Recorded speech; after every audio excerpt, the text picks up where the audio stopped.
हर हर महादेव। जय माता दी दर्शकों, अब हम नवरात्र के आखिरी पड़ाव में आ चुके हैं। नवरात्र की अष्टमी ये विशेष तिथि मानी जाती है नवरात्र की।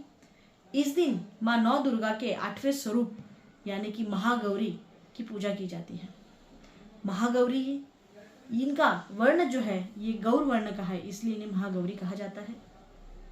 विशेषतः 10 महाविद्याओं में भी कोई भी देवी की पूजा हो या कोई भी पूजन के वक्त महागौरी ही महादेव जी के साथ पूजी जाती है। महागौरी की पूजा करने से असंभव कार्य भी संभव हो जाते हैं, समस्त पापों का नाश होता है, सभी मनोकामना पूर्ण होती है एवं सुख समृद्धि की प्राप्ति होती है। अतः अष्टमी के दिन महागौरी की पूजा करना विशेष फलदायी माना जाता है। आइए जानते हैं महागौरी के बारे में क्या मिलता है कथावार। आइए कथा सुनते हैं। महादेव के साथ उनकी अर्धांगिनी के रूप में महागौरी हमेशा विराजमान रहती है। माँ दुर्गा के इस स्वरूप की पूजा करने से सोम चक्र जागृत होता है और इनकी कृपा से हर असंभव कार्य पूर्ण हो जाते हैं। ज़्यादातर घरों में इस दिन कन्या पूजन किया जाता है और कुछ लोग नवमी के दिन पूजा अर्चना करके बाद भी कन्या पूजन करते हैं। माँ महागौरी ने अपने तपस्या से इन्होंने गौर वर्ण को प्राप्त किया था। उत्पत्ति के समय यह 8 वर्ष की थी, इसलिए इन्हें नवरात्र के 8वें दिन पूजा जाता है। अपने भक्तों के लिए यह अन्नपूर्णा स्वरूप है। यह धन, वैभव और सुख शांति की अधिष्ठात्री देवी है। इस दिन दुर्गा सप्तशती के मध्यम चरित्र का पाठ करना विशेष फलदायी माना जाता है। जो लोग नवरात्रि के 9 दिन व्रत नहीं रख पाते, वह केवल पड़वा और अष्टमी के दिन व्रत रखते हैं और नवमी के दिन कन्या पूजन करते हैं। पहले और 8वें दिन का व्रत करने से भी पूरे 9 दिन के व्रत का फल प्राप्त होता है। देवी भागवत पुराण के अनुसार राजा हिमालय के घर देवी पार्वती का जन्म हुआ था। उनको 8 वर्ष की आयु में ही अपने पूर्व जन्म की घटनाओं का आभास होने लग गया था। तब से ही उन्होंने भगवान शिव को अपना पति मान लिया था और उनको प्राप्त करने के लिए तपस्या शुरू कर दी थी। तपस्या के दौरान एक वक्त ऐसा आया कि माँ केवल कंदमूल, फल और पत्तों का आहार करने लगी। बाद में माँ ने केवल वायु पीकर ही तप करना आरंभ कर दिया। माँ की तपस्या से प्रसन्न होकर भगवान शिव ने उनको गंगा स्नान करने को कहा। जैसे ही माँ पार्वती गंगा स्नान करने गई, तब देवी का एक स्वरूप श्याम वर्ण के साथ प्रकट हुआ, जो कौशिकी देवी कहलाई। दूसरा स्वरूप चंद्रमा के समान प्रकट हुआ, जो महागौरी कहलाई। माँ गौरी अपने हर भक्त की मुराद पूरी करती है और सभी समस्याओं से मुक्ति दिलाती है।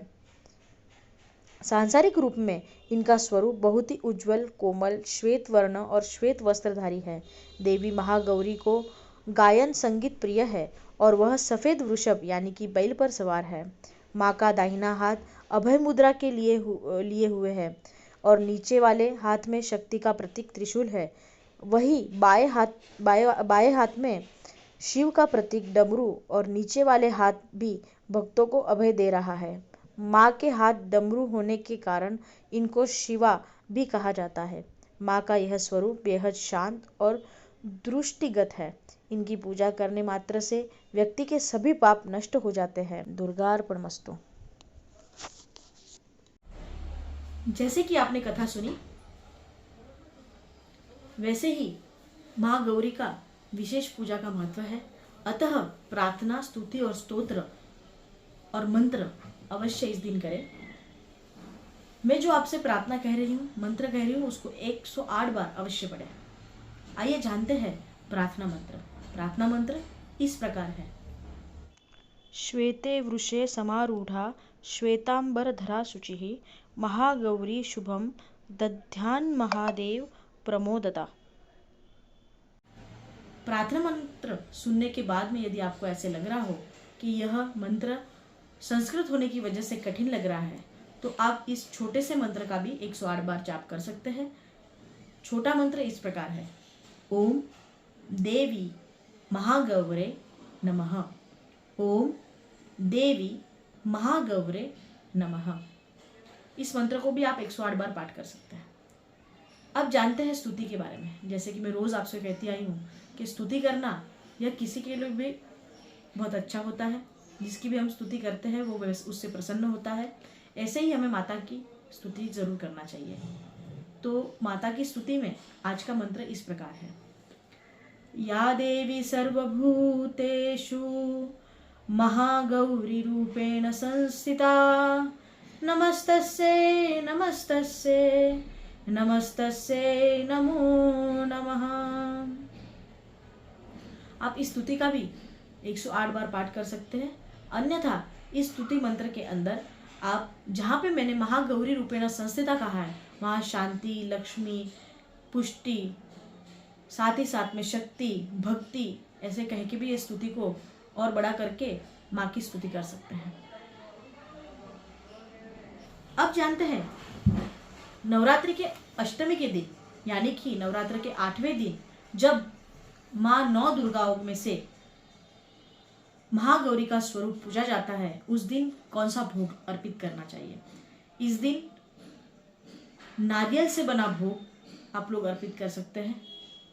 साथ ही साथ में सूजी का हलवा भी आप लोग अर्पित कर सकते हैं। यह माता रानी को विशेष प्रिय है, अतः आप इसका भोग अवश्य लगाएं और साथ ही साथ में इस भोग को प्रसाद के रूप में अवश्य ग्रहण करें। अब जानते हैं किस पुष्प से माँ का श्रृंगार करना चाहिए। तो नवरात्रि के 8वें दिन जब महागौरी की पूजा होती है उस दिन गुलाबी रंग के पुष्पों से उनको सजाना चाहिए। उनका श्रृंगार गुलाबी रंग के पुष्पों से करना चाहिए। इससे विशेष फल की प्राप्ति होती है। साथ ही साथ में जानते हैं कौन से रंग को आज परिधान करना चाहिए एवं साथ ही साथ में माता रानी का श्रृंगार भी उसी रंग से करना चाहिए। 9 दुर्गा का 8वां स्वरूप महागौरी की पूजा करते वक्त महागौरी को जामुनी रंग से श्रृंगार करना अच्छा रहेगा। इस दिन जामुनी रंग से माता रानी का श्रृंगार करके आप लोग यदि गुलाबी रंग के वस्त्र पहनते हैं, साथ ही साथ में यदि आप भी जामुनी रंग के वस्त्र पहनते हैं तो भी चलेगा। अब जानते हैं इस दिन कौन सा विशेष उपाय करने से आपको विशेष फल की प्राप्ति होगी। इस दिन उपाय के स्वरूप आप स्वास्थ्य का उपाय कर सकते हैं, यानी कि हेल्थ अगर आपकी बार बार खराब होती हो तो हेल्थ अच्छी करने के लिए उपाय कर सकते हैं। सर्वप्रथम उपाय इस प्रकार है कि आपको एक छोटी सी मटकी लेनी है जिसका आकार छोटा सा हो। उस छोटी सी मटकी में शहद भर देना है। शहद पूरा भरने के पश्चात उस मटकी को बहते पानी में प्रवाह कर दें।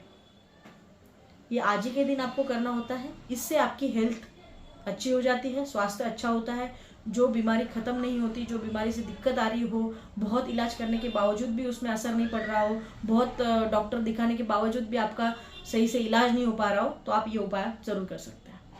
यदि कोई व्यक्ति बाहर रहता है या ऐसी जगह रहता है कि जहाँ नदी में उसको प्रवाह नहीं कर सकते या आपके आसपास कोई नदी नहीं है, क्योंकि इसको बहते प्रवाह में डालना है। यदि ऐसा कुछ है कि आपके आसपास नदी नहीं है, आप नदी में डाल नहीं सकते, तो आप लोग एक उपाय यह भी कर सकते हैं कि पीपल का जो पेड़ होता है वो पीपल के पेड़ के पास भी वो मटकी भर के रख सकते हैं। दूसरा उपाय 1 किलो चावल, 1 लीटर दूध माता रानी के कोई भी मंदिर में दान दे दें। तीसरा उपाय आप यह भी कर सकते हैं। तीसरा उपाय 8 साल से जो छोटी बच्ची रहती है, जो कन्याएं रहती है, उनकी पूजा करके उनको भोजन अवश्य करवाएं। यह भी आपके स्वास्थ्य में बहुत अच्छा सुधार ला सकती है। माता रानी जैसे सबकी इच्छा मनोकामना पूर्ण करती है, वैसे आपकी भी हर मनोकामना को पूर्ण करे, ऐसी महागौरी के चरणों में मेरी प्रार्थना। नवरात्रि का 8वां दिन आपको शुभ हो। शुभ नवरात्र। जय माता दी। हर हर महादेव।